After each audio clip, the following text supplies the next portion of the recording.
السلام عليكم ورحمة الله وبركاته.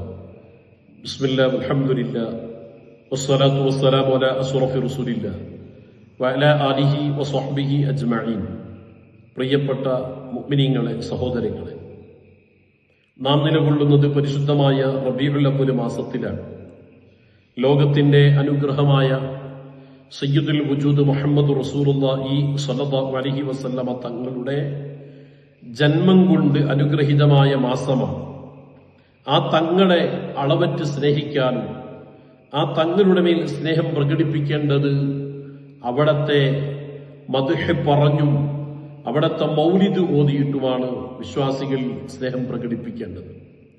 കാരണം അല്ലാഹുവിന്റെ റസൂൽ സല്ലല്ലാഹു അലൈഹി വസല്ലമ തങ്ങളുടെ മൗലിദ്, മുത്തുനബി സല്ലല്ലാഹു അലൈഹി വസല്ലമ തങ്ങളെ കൊണ്ട് സന്തോഷിക്കാൻ അവിടുത്തെ മൗലിദ് ഓതിയിട്ട് അവിടുത്തെ ജന്മദിനം ആഘോഷിച്ചിട്ട് സന്തോഷിക്കാൻ നമ്മെ പരിശുദ്ധ ഇസ്ലാം പഠിപ്പിക്കുന്നുണ്ട്. ഖുർആനിൽ അല്ലാഹു തആല നമ്മെ പഠിപ്പിച്ചിട്ടുണ്ട്. നാം ഏറ്റവും കൂടുതൽ സന്തോഷിക്കേണ്ടത് അഷ്റഫുൽ ഖൽഖ് സല്ലല്ലാഹു അലൈഹി വസല്ലമ തങ്ങളെ കൊണ്ടാണ്. ഖുൽ ബിഫദ്ലില്ലാഹി വബിറഹ്മതിഹി ഫബിദാലിക ഫൽയഫറഹു. അല്ലാഹുവിന്റെ പരിശുദ്ധ ഖുർആൻ മുത്തുനബി സല്ലല്ലാഹു അലൈഹി വസല്ലമ തങ്ങളോട് പറഞ്ഞു, നബിയെ, തങ്ങൾ ലോകത്തിന് പഠിപ്പിച്ചു കൊടുക്കണം. അള്ളാഹുവിന്റെ ഫദ്ല് കൊണ്ടും അള്ളാഹുവിന്റെ റഹ്മത്ത് കൊണ്ടും ലോക ജനത സന്തോഷിക്കട്ടെ, ലോക ജനതയോട് സന്തോഷിക്കണം എന്നത് തങ്ങൾ കൽപ്പിച്ചു കൊടുക്കണം. ആ റഹ്മത്ത് അള്ളാഹുവിന്റെ ഔദാര്യമാണ് ഫദ്ല് എന്നുള്ളത്. അള്ളാഹുവിന്റെ ഔദാര്യം കൊണ്ടും റഹ്മത്തിഹി, അള്ളാഹുവിന്റെ റഹ്മത്ത് കൊണ്ടും സന്തോഷിക്കട്ടെ. അവിടെ മുഫസ്സിറുകൾ റഹ്മത്ത് കൊണ്ട് വിവക്ഷിക്കുന്നത്, ഉദ്ദേശിക്കുന്നത് മുഹമ്മദ് റസൂലുള്ളാഹി സ്വല്ലല്ലാഹു അലൈഹി വസല്ലമ തങ്ങളാണ്. ആ തങ്ങളെ കൊണ്ട് ഫൽയഫറഹു, ലോക ജനത സന്തോഷിക്കട്ടെ. മൗലിദിന്റെ സദസ്സ് എല്ലായിടത്തും സംഘടിപ്പിക്കണം. മൗലിദിന്റെ മജ്ലിസിൽ ഇരിക്കുമ്പോൾ വളരെ അദബോടെ, വളരെ ബഹുമാനത്തോടുകൂടെ ഇരിക്കണം. കാരണം റഹ്മത്തുൽ ലിൽ ആലമീൻ, അഖില ലോകത്തിനും കാരുണ്യവാനായ അഷ്റഫുൽ ഖൽഖ് സല്ലല്ലാഹു അലൈഹി വസല്ലമ തങ്ങളുടെ മൗലിദാണ്. കാരണം റസൂലുള്ളാഹിനെ കുറിച്ച് ഖുർആൻ തന്നെ പറഞ്ഞു, വമാ അർസൽനാക ഇല്ലാ റഹ്മത്തൽ ലിൽ ആലമീൻ. ഓ നബിയെ, തങ്ങൾ അഖില ലോകത്തിനും കാരുണ്യവാനായിട്ടാണ് നാം നിയോഗിച്ചിട്ടുള്ളത്. പരിശുദ്ധ ഖുർആൻ അല്ലാഹു തന്നെ മുത്തുനബിന്റെ മഹത്വം പറഞ്ഞു, മൗലിദ് ഓതി. അപ്പൊ അതുകൊണ്ട് നാം അല്ലാഹുവിന്റെ റസൂലിന്റെ മൗലിദ് ഓതണം. ആ തങ്ങളെ മൗലിദിന്റെ സദസ്സ് സംഘടിപ്പിക്കണം.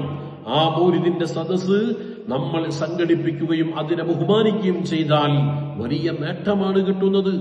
സയ്യിദുന അബൂബക്കർ സിദ്ദീഖ് റളിയല്ലാഹു തആല അൻഹു തങ്ങൾ പറഞ്ഞു, എന്താ, മുത്തുനബി സല്ലല്ലാഹു അലൈഹി വസല്ലമ തങ്ങളുടെ മൗലിദ് സദസ്സ് സംഘടിപ്പിച്ചിട്ട് നമ്മൾ വലിയ, നമുക്കാകുന്ന ഏതെല്ലാം രൂപത്തിൽ എത്ര പ്രൗഢിയോടെ അവിടത്തെ മജ്ലിസ്, മൗലിദിന്റെ മജ്ലിസ് സംഘടിപ്പിക്കാൻ കഴിയുമോ അത് നിങ്ങൾ സംഘടിപ്പിക്കണം.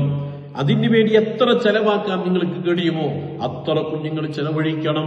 അവിടുന്ന് തന്നെ സിദ്ദീഖുൽ അക്ബർ തങ്ങൾ പറഞ്ഞു, മൻ അൻഫഖ ദിർഹമൻ അലാ ഖിറാഅത്തി മൗലിദിൻ നബി സല്ലല്ലാഹു അലൈഹി വസല്ലം കാന റഫീഖി ഫിൽ ജന്ന. സിദ്ദീഖുൽ അക്ബർ തങ്ങൾ ആരാണ്? നബി സല്ലല്ലാഹു അലൈഹി വസല്ലം തങ്ങളെ കൊണ്ട് ആദ്യം വിശ്വസിച്ച ആള്, മുത്ത് റസൂലുള്ളാഹി തങ്ങൾ സ്വർഗ്ഗം കൊണ്ട് സന്തോഷ വാർത്ത അറിയിച്ച മഹാൻ, മുത്തുനബിയുടെ സന്തത സഹചാരിയായി മുത്തുനബിയോടൊപ്പം കഴിഞ്ഞ മഹാൻ പറഞ്ഞു, ആരെങ്കിലും നബി സല്ലല്ലാഹു അലൈഹി വസല്ലം തങ്ങളുടെ മൗലിദ് പാരായണത്തിന് ഒരു ദിർഹം ചെലവഴിച്ചാൽ കാന റഫീഖി ഫിൽ ജന്ന, ആ മനുഷ്യൻ എന്നോടൊപ്പം സ്വർഗത്തിലാണ്, എന്നോടൊപ്പം സ്വർഗത്തിൽ എന്റെ കൂട്ടുകാരനാണ് ആ മനുഷ്യനെന്ന് സിദ്ദീഖുൽ അക്ബർ തങ്ങൾ പറഞ്ഞിട്ടുണ്ടെങ്കിൽ ലോകത്തിലെ ഭൂമിയിലെ ഏറ്റവും വലിയ സത്യവാനാണ് സയ്യിദുന അബൂബക്കർ സിദ്ദീഖ് റളിയല്ലാഹു തആല അൻഹു തങ്ങൾ. അതുകൊണ്ട് പ്രിയപ്പെട്ട വിശ്വാസികളെ, നമ്മൾ മുത്തുനബിന്റെ മൗലിദ് ഓതണം, അവിടത്തെ മദ്ഹ് പറയണം. മുത്തു റസൂലുള്ളാഹി തങ്ങൾ തന്നെ പഠിപ്പിച്ചിട്ടുണ്ടല്ലോ. അവിടത്തെ പരിശുദ്ധമായ റസൂലുള്ളാഹി സ്വല്ലല്ലാഹു അലൈഹി വസല്ലം തങ്ങളോട് ബഹുമാനപ്പെട്ട സ്വഹാബത്ത് ചോദിച്ചു, ഇൻദമാ സുഇല അൻ സൗമി യൗമിൽ ഇത്നൈനി, തിങ്കളാഴ്ച ദിവസത്തെ നോമ്പിനെ കുറിച്ച് ചോദിച്ചപ്പോൾ അവിടുന്ന് പറഞ്ഞു, ദാലിക യൗമു ഉലിത്തു ഫീഹി, ആ തിങ്കളാഴ്ച ദിവസമാണ് ഞാൻ ജനിച്ചത്, എന്റെ ജനനം തിങ്കളാഴ്ചയാണ്. അതുകൊണ്ട് അതിനെ ബഹുമാനിച്ചിട്ട് അതിനെ ആദരിച്ചിട്ട് നോമ്പെടുക്കുന്നതാണ്. അപ്പൊ മുത്തുനബി തന്നെ സ്വല്ലല്ലാഹു അലൈഹി വസല്ലം തങ്ങൾ തന്നെ അവിടുത്തെ മൗലിദ് പഠിപ്പിച്ചിട്ടുണ്ട്, മൗലിദ് ഓതണമെന്നും പഠിപ്പിച്ചിട്ടുണ്ട്, മഹത്വം പറഞ്ഞിട്ടുണ്ട്. ബഹുമാനപ്പെട്ട ഇമാം ഈ വിഷയം മുസ്ലിമിൽ നമുക്ക് കാണാം. അപ്പൊ നമ്മൾ റസൂലുള്ളാഹിന്റെ മൗലിദ് ഓതണം.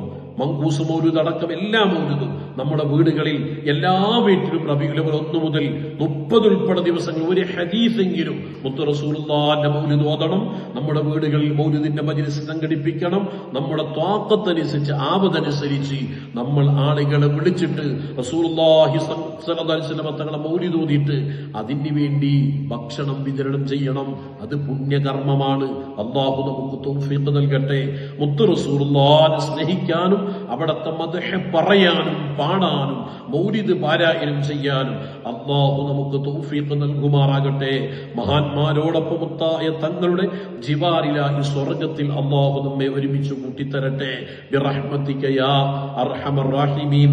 അസ്സലാമു അലൈക്കും വറഹ്മത്തുള്ളാഹി വബറകാതുഹു.